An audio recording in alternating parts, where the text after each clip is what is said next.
Welcome back to the Deep Dive. We're your guides today, and we're ready to peel back the layers of films, both big and small. Sometimes really small. Yeah, exactly. Sometimes so small you could watch them a couple of times while your popcorn's in the microwave. Indeed.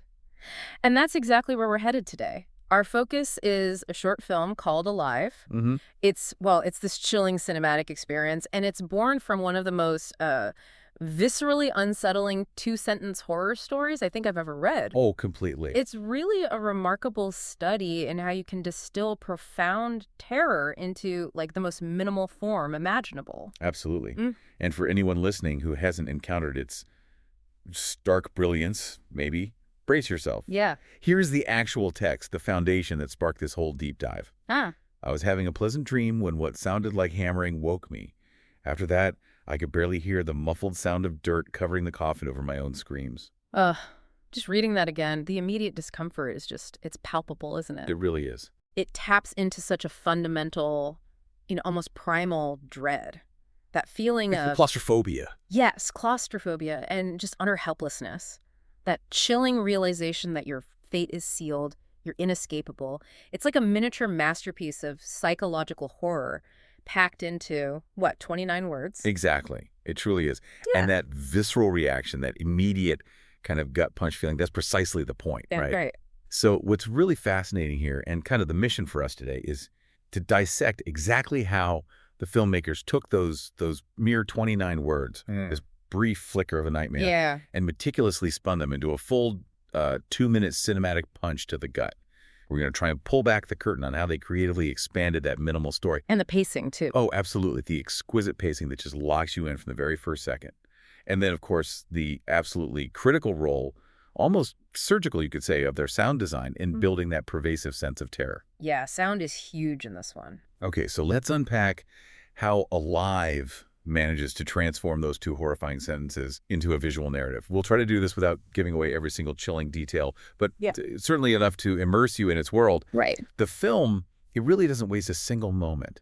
It opens, much like the implied beginning of the story, right? Right. On this almost absolute suffocating darkness. Just black screen. Pretty much. Yeah. And within that void, you hear only one thing.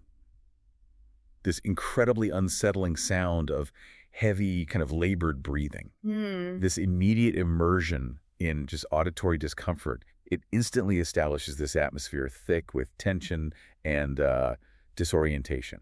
And that decision, starting with just pure darkness and breathing, that's a masterstroke in psychological manipulation, isn't it? Totally. It doesn't just set a scene. It actually forces you, the viewer, into this immediate, profound state of claustrophobia and uncertainty. You're right there with him. Yeah, you're straining in the dark, right along with the protagonist. Your imagination is already conjuring up untold horrors before anything is even properly revealed.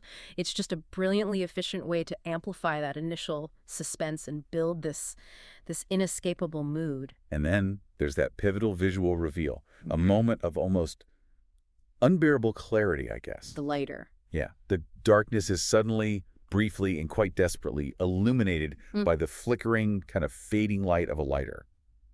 And that's when you see him. Yeah. A man utterly trapped, his face just a mask of dawning, desperate horror, unmistakably confined within what is clearly a small wooden box. Oh, it's rough. The sheer terror of his situation is just etched on his features, and that's when the raw primal screams begin to just tear from his throat. And what's incredibly effective about that reveal is how the filmmakers use such incredibly sparse visuals, right, to maximize the psychological impact. Yeah. It's not about, elaborate sets or expensive special effects. It's just about the stark, undeniable reality of being, well, a man lying in a small wooden box. And the ingenuity behind actually crafting this scene is quite remarkable. We learned that they literally took the rungs out of a children's bunk bed. No way. Really? And strategically placed small pieces of wood above and below the actor. This wasn't just some clever hack. It was a testament to how practical ingenuity can create this almost unbearable, visceral sense of claustrophobia for you, the viewer. Wow. It makes you feel the literal weight of those wooden slats pressing down on the actor and, by extension, pressing down on you. That kind of tangible, resourceful filmmaking really grounds the abstract horror in this horrifyingly believable space. It's truly brilliant in its simplicity and effectiveness. And just as his screams reach this agonizing crescendo, the film makes this crucial, jarring transition. Cuts away. Yeah, the camera cuts away, immediately transporting you from the suffocating interior of the box to the chilling external action. So now you're outside, Right. witnessing a different figure, a man, grim and anonymous, just shoveling dirt. And he's illuminated solely by the stark, isolating glare of car headlights, which just cut through this immense, desolate darkness of the night. Mm-hmm. This immediate shift reinforces the utter desolation of the setting, and, maybe most crucially, the chilling anonymity of the perpetrator. You never see his face. Nope. He just remains this faceless, relentless harbinger of doom, a pure embodiment of the horrifying act itself. That shift in perspective is absolutely essential. It doesn't really offer respite from the horror, does it? Not at all. It just broadens its scope, showing you the chilling, inevitable aggression from the outside. The description you used, a man shoveling dirt with just the headlights of a car illuminating the night, it paints such an incredibly bleak, isolated picture. Yeah. And the attention to detail for these exterior shots was equally meticulous, which really elevates the sense of grim realism for the scene where the guy is filling the hole. The crew didn't just dig any hole. They meticulously dug one that was precisely 3 feet deep, 6 feet long, and 4 feet wide. Wow, that's specific. Right. This isn't just about set dressing. It was about ensuring the physical space felt utterly real, grounding the abstract horror in a terrifyingly tangible reality, and to ensure the sound was just right, which, as you said, is a critical element we'll definitely get into more deeply. Yeah. They even placed specific pieces of wood in the hole itself. Oh, interesting. Why? So you could hear that raw, resonant thud of dirt landing on wood with every shovel. It's a sound that feels less like a generic sound effect and more like the grim final punctuation mark on a life. Yeah, that makes sense. It gives it that specific coffin sound. Exactly. It's that dedication to practical realism that really makes the horror resonate on a deeper, more physical level. And the film, it culminates in this slow, agonizing process, doesn't it? The hole is just methodically, relentlessly filled, dirt raining down onto that hidden coffin. Mm-hmm. All the while, the piercing screams from below, which were initially so raw and desperate, they gradually, agonizingly grow quieter. Yeah, they get muffled. They become muffled, then fainter, until they just cease entirely. It's such a terrifying fade into silence. It really is. And then the perpetrator, with this chilling indifference, simply loads his shovels into the car. And I love this detail you mentioned. The shovels were actually too long to close the trunk properly, Yes. so the sound of it closing had to be expertly added later. Even that detail adds to the sort of grim practicality of it all. Yeah, the mundane horror. Exactly. He then just drives off, disappearing into the swallowing darkness of the night. And you, the audience, you're just left with the stark, chilling reality. Yeah. No escape, no reprieve, just the ultimate silent finality of a life extinguished. Brutal. Okay, let's really try and unpack the genius here. How do filmmakers take just 29 words, right? A 2-sentence horror story that delivers its punch almost instantly, and spin it into a compelling cinematic narrative without diluting that core visceral impact? It feels like an incredibly precarious tightrope walk. It really does. Expand too much, and you risk losing the immediate, shocking brevity. Expand too little, and you simply, well, you don't have a compelling film that justifies its existence. That's the crux of it. And what's truly fascinating, and really the central brilliance of Alive, is precisely how the filmmakers navigate that delicate balance. Right. The challenge of expansion, especially with such minimal source material, is always avoiding unnecessary filler while still effectively building and, crucially, prolonging the tension. Yeah, stretching it out. Exactly. The genius of Alive lies not just in its ability to visually narrate those 2 sentences, it actively shows them. And in doing so, it stretches the implied moments, those fleeting seconds of realization and dread from the original text, into a much longer, more agonizing and emotionally draining experience for the viewer. So the story just implies the coffin, the shoveler, the car driving off. Right. The film brings those elements to vivid, horrifying, undeniable life. It makes them concrete and inescapable. They don't just imply, they immerse you. And you touched on extending the moment of dread, which is precisely what they achieve with remarkable precision. The story jumps immediately from a pleasant dream to the sound of hammering. But the film, it takes a different approach, doesn't it? Yeah, it starts earlier. It opens with pure, disorienting darkness and that unnerving sound of heavy breathing. A moment that actually precedes the hammering, precedes the lighter, precedes the full horrifying reveal. Exactly. It's like an added layer of preemptive suspense. Precisely. That opening, establishing the darkness and the sound of heavy breathing, it serves to prolong the initial suspense before the full horror is even revealed.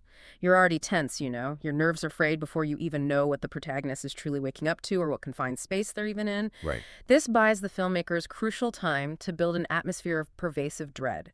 And from there, they meticulously employ this visual progression. Right, the steps. Right? Yeah, the lighter's brief, desperate illumination, the man's raw, agonizing screams, the relentless, rhythmic shoveling from above, and then finally that suffocating cascade of dirt covering the coffin. Each visual beat meticulously stretches what would be a fleeting, implied moment in the short story into this prolonged, agonizing 2-minute experience. It's almost like they've taken a single, terrifying photograph. Yeah. And with each passing second, they force you to watch it develop, agonizingly slowly, revealing more and more of its grim details. That's a great way to put it. So it's less about exposition and much more about controlling the release of information, isn't it? Almost drip-feeding the horror. Exactly. You're not just passively told what's happening. You're actively experiencing it as it unfolds, moment by horrifying moment. Yeah. Each beat just compounds the dread. Right. And this connects directly to that fundamental principle of horror. Always is more.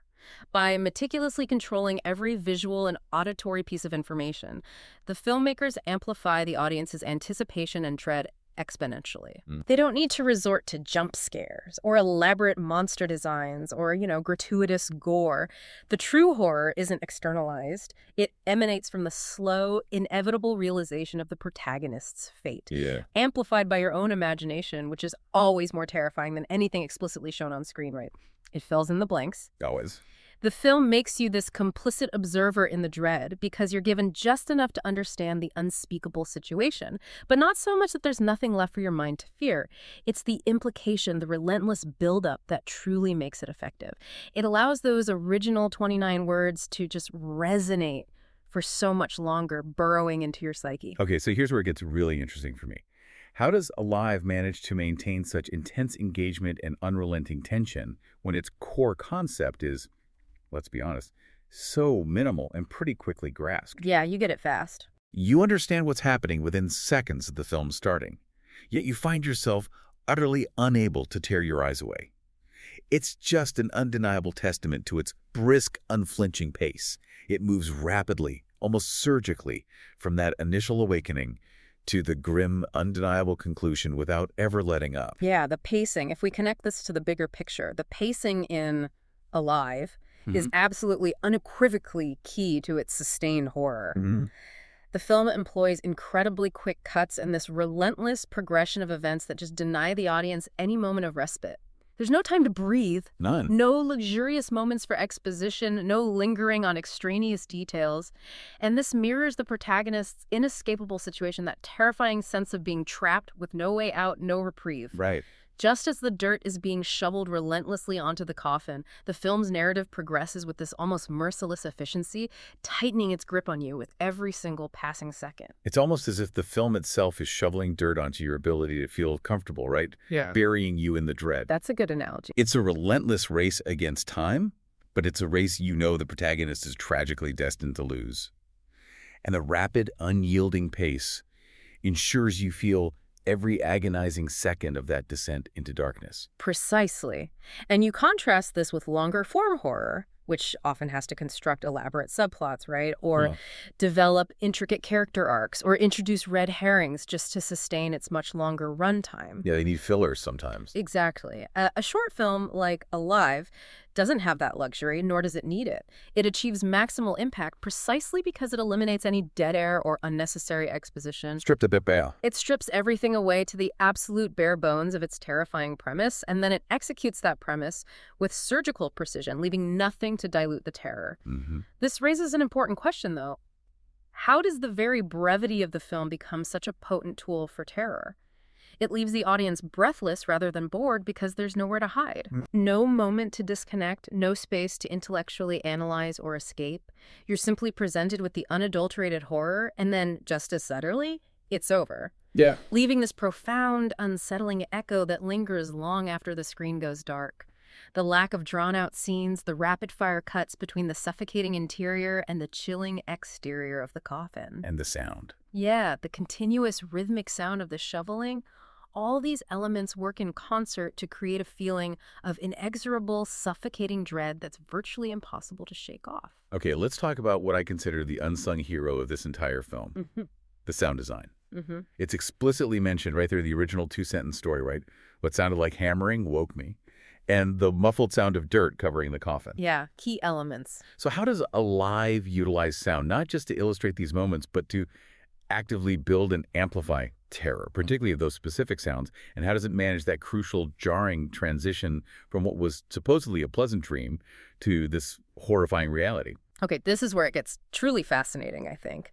The extreme, almost obsessive precision of the sound design. Right. The sources reveal this remarkable, almost unbelievable fact.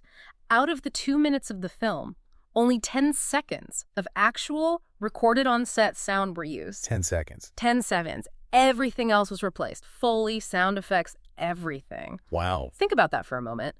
This wasn't just about fixing bad on-set audio. This was a deliberate, meticulous act of sonic manipulation. Crafting a soundscape that doesn't just tell you what's happening, but makes you feel it in your bones. Yeah.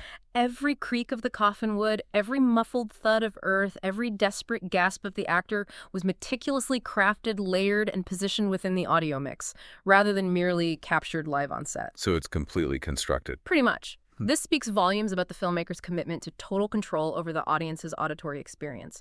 They understood that sound can be just as, if not more, terrifying than visuals. 10 seconds of actual sound in a 2-minute film. Yeah. That level of control is simply, well, it's insane. It is. It demonstrates how little they left to chance, how every single auditory detail was there for a very specific, terrifying purpose. Absolutely. So let's break down those specific sounds and their impact. First, there's the hammering that wakes the protagonist. Right, from the story. Yeah, which, while implied in the story, becomes the central, jarring force that jolts him into his horrifying reality. It's the abrupt, percussive invasion of his peaceful dream, a violent awakening into a nightmare. Then, the muffled sound of dirt covering the coffin. This isn't just a generic sound effect. It's painstakingly designed to convey the protagonist's rapidly growing despair and profound isolation. You feel it closing in? Exactly. It's the sound of his world shrinking, his air disappearing, his hope being literally buried with every falling clod of earth. And then we have the protagonist's screams themselves, which, as the hole is filled, are meticulously engineered to gradually get quieter. That's the killer part for me. Right. This isn't merely a volume adjustment, it's a terrifying, agonizing progression towards suffocating finality. It screams, without words, that he's being buried alive, that his air is running out, that his cries are unheard. And that no one is coming. And that no one, absolutely no one, is coming to save him. That gradual quieting, that slow fade into oblivion, that's what truly gets to you. It's not an abrupt silence, which might offer a hint of unconsciousness or surrender. No, it's worse. It's a slow, agonizing suffocation. Like life is literally being squeezed out of him, his voice muffled into nothingness by the unyielding earth. Exactly. And beyond those core, visceral horror sounds, the film also employs very somber music playing during the film to help make the mood. Right, there's music too. Yeah, and this isn't a typical jump scare score designed for sudden shock. It's a pervasive underlying current of melancholic dread that permeates the entire experience. A low hum of hopelessness that adds to the overall sense of impending doom and inescapable tragedy. It just layers on the despair. It weaves itself into the fabric of the visual and auditory experience, creating this cohesive sense of inescapable despair. And then there are these incredible production quirks related to sound that really highlight the profound commitment to authenticity, even when the final audio was constructed later. Yeah. Like the actor, when he uses the lighter to see in the darkness, he actually burned himself with the lighter. Oh, wow. Making the screaming look incredibly real. Even though the sound itself was added later, that intense physical commitment to visual realism for the vocal agony clearly translated into the chilling believability of his struggle. That's intense dedication. It really speaks volumes about the commitment to authenticity in every single detail, even if the final sound was a composite of multiple elements later on. And then Consider the detail about the shovels again. When the perpetrator places them into the car trunk, they were too long to close it properly in the moment of filming. Right, you mentioned that. So they had to add the sound of it closing later. This again showcases that meticulous sound layering, ensuring a seamless, believable realism, even when practical on-set limitations prevented a perfect live recording. It's about constructing a believable, horrifying reality piece by careful, calculated piece until every element serves the larger purpose of terror. Precisely. And finally, that critical transition from a pleasant dream state to the jarring, suffocating, undeniable reality. It's entirely orchestrated, entirely driven by those auditory cues. The hammering. The sudden, invasive intrusion of the hammering, the increasingly oppressive sound of the dirt, the agonizing diminishing of the screams. It's not just sound. It's a precisely orchestrated symphony of dread, meticulously designed and balanced to maximize terror. It bypasses our rational minds and directly targets our primal fears. So what does this all mean for us, the audience, then? The film ends with the perpetrator coldly driving off, leaving the fate of the man in the coffin sealed with chilling finality. There's no ambiguity, right? His screams are muffled and completely gone. Yeah, it's pretty definitive. But if you, our listener, were in the director's chair for a moment, how might you imagine alternative ways the film could end? Maybe to enhance its shock value, or perhaps to deepen its psychological horror in a different way. What possibilities come to mind for you? That's a great question. And it raises an important point about the profound power of the ending in any short film, but especially in horror. Yeah, it sticks with you. Because the experience is so brief and concentrated, the conclusion carries immense weight. It's the final note that resonates, that echoes long after the credits roll and the screen goes dark. The current ending is undeniably powerful in its brutal, unforgiving finality. But, okay, let's brainstorm some alternatives, drawing from the existing elements and themes. All right, give us some nightmares. Let's hear it. Okay, well, for enhanced shock value, one might consider maybe a final, unexpected sound from the coffin. Ooh, like what? Like a subtle tremor, or maybe a faint, almost imperceptible scratch, long after the perpetrator's car has vanished into the night. This would imply a lingering presence, right? A terrifying notion that the burial wasn't quite successful. Or maybe that something else has been disturbed down there. Yeah, or he's still conscious. Yeah, somehow. Exactly. Or perhaps a quick, almost subliminal cut to a newspaper headline the next morning. Something hinting at a missing person or an unsolved mystery. Ooh, I like that. That takes the horror out of that isolated grave and kind of globalizes it. Right. It makes it less an isolated tragedy and more chilling urban legend, suggesting a tragic aftermath and perhaps even a wider, more disturbing pattern. It feels closer, more real, like something that could happen to anyone. Okay, so that's shock. What about deepening the psychological horror? If you're deepening the psychological horror, we could explore a different path. Imagine a much longer, lingering shot on the empty, freshly disturbed grave after the perpetrator leaves. Silence. Yeah, letting the profound silence and the desolate landscape truly sink in, emphasizing the void, the nothingness left behind, or maybe a brief, unsettling glimpse of the perpetrator's face. But you said anonymity was key. True. Not necessarily for identity, but maybe just to reveal something truly disturbing in their expression. A chilling lack of remorse in their eyes, perhaps. A hint of deep-seated madness. Or even a flicker of satisfaction. That's dark. Suggesting a profoundly disturbed individual. Even more subtly, imagine a small, almost imperceptible detail in the perpetrator's car as they drive away a specific object, maybe a faint familiar sound coming from the trunk, or perhaps even a distinct scent mentioned earlier that subtly hints the victim might not be the first. Oh, no. Or tragically, the last. This leaves the audience with the terrifying implication of a recurring nightmare, a cycle of violence that extends far beyond this single horrific act. That's where it truly gets dark, isn't it? The idea that this isn't an isolated random incident, but part of a cold, calculated pattern. Yeah. It transforms from a personal tragedy into something much more sinister and pervasive.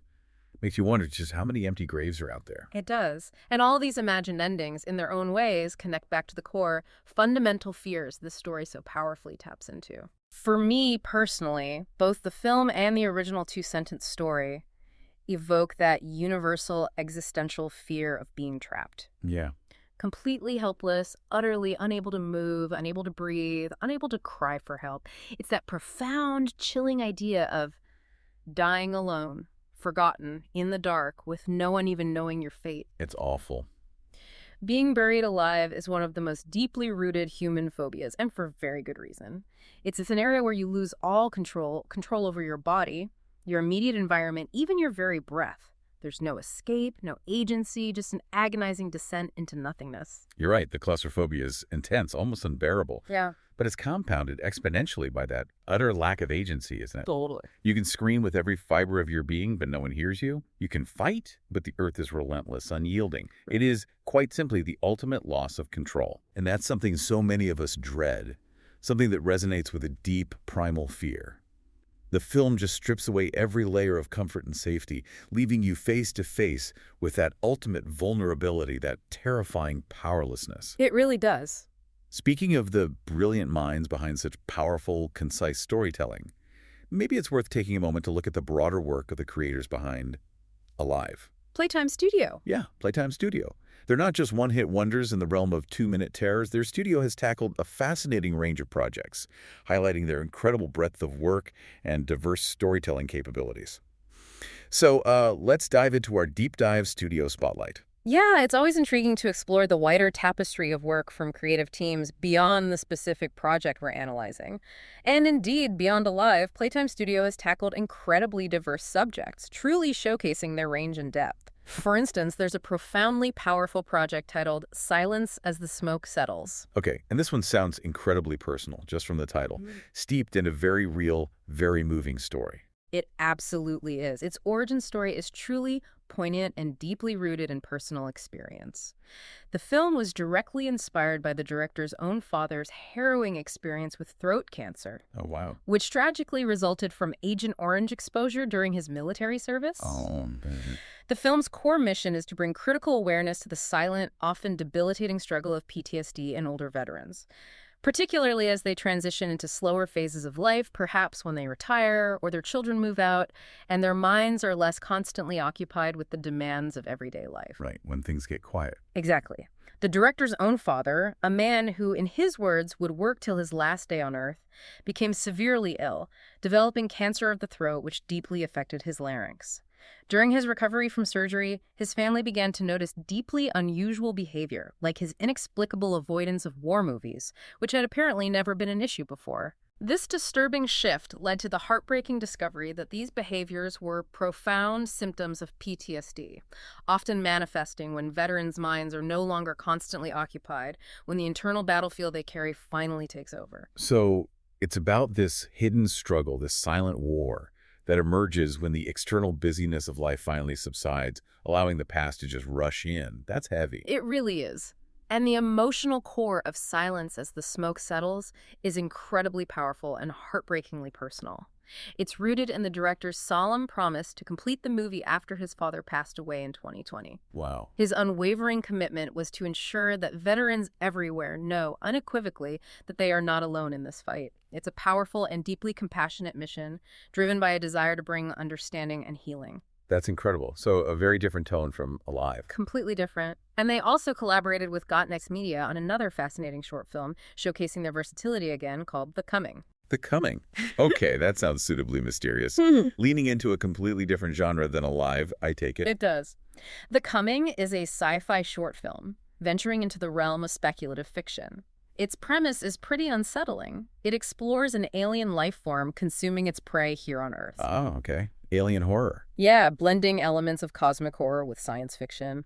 It features a notable cast, too, including talented actors like Lindsay Rail as Linda Gallup, Aaron Stollard as John Gallup, Joel Tyler as Bill, and Daniel Evers as Liam, among others. So a bigger production, maybe? It seems like it showcases a completely different genre and maybe a broader scale of production than Alive, but with that same underlying commitment to compelling, impactful short-form storytelling that just grabs you and doesn't let go. Right. It's clear they really understand how to craft narratives that resonate no matter the topic or genre. That's great. Well, this deep dive into the profound impact of short-form storytelling is also brought to you by No One Can Hear the War. Ah, yes. A poetry collection available now at www.lulu.com/spotlight. Jason Wright writes. And this isn't just any book of poems. It's described as a raw, emotionally charged collection. It's written for anyone who's ever, smiled through pain or overthought a simple text message or felt utterly invisible in a crowded room. Mhm. It's a unique, almost conversational format, using that relatable structure of, in English we say, but in poetry we say, explores universal human struggles in a deeply honest way. Yeah. These poems plunge headfirst into the often unspoken depths of anxiety, depression, grief, trauma, and the quiet, almost defiant resilience it takes just to keep going when the world feels like it's too much. This book, it won't tell you everything will be okay, because sometimes that's just not the truth, is it? No, it isn't. But it will tell you you're not the only one who feels this way. It will tell you that your struggles are seen, your quiet battles acknowledged. And sometimes just knowing you're not alone, that there's a shared understanding in the silence, sometimes that's enough to keep going. Well said. Okay, that's about it for this deep dive into Alive, a film that, Well, it continues to haunt me, honestly. yeah, me too. For me, the film's enduring effectiveness lies in its uncompromising, brutal efficiency. It just distills profound, primal fear, the terror of being buried alive, utterly helpless, forgotten by the world into such a minimal runtime. Hmm. It proves unequivocally that true horror doesn't demand elaborate special effects, nor does it require convoluted, winding plots. It simply needs a potent, resonant idea and then a flawless, merciless execution, which Alive delivers in spades. Totally agree. It's really a masterclass in making every second count, making every sound and every shadow serve the singular purpose of pure, unadulterated dread. Yeah, my final take on Alive is that it stands as this exemplary masterclass in short-form horror. It profoundly reflects on the enduring legacy of simple stories, executed with such precision and profound understanding of human fear, that they tap directly into our most fundamental unspoken anxieties. It reminds us chillingly that often the most terrifying narratives aren't the ones that possess the most elaborate plots or the most monstrous creatures or even the most shocking gore. Instead, they're the ones that quietly, insidiously tap into our most deeply rooted, unspoken fears, the fears of isolation, helplessness, and the ultimate loss of control. Yeah. And then having opened that door, they just leave us, the audience, to grapple with those fears in the quiet dark long after the credits have faded and the screen has gone black. Leaves you thinking. It really does. So maybe a provocative thought for you, the listener, to mull over. Consider how the most terrifying narratives aren't always those with the most elaborate plots, but those that tap into our most fundamental unspoken fears, and then leave us to grapple with them in the quiet dark. A perfect place to end it. Thank you for joining us on this deep dive. Yeah, thanks for listening. We'll see you next time.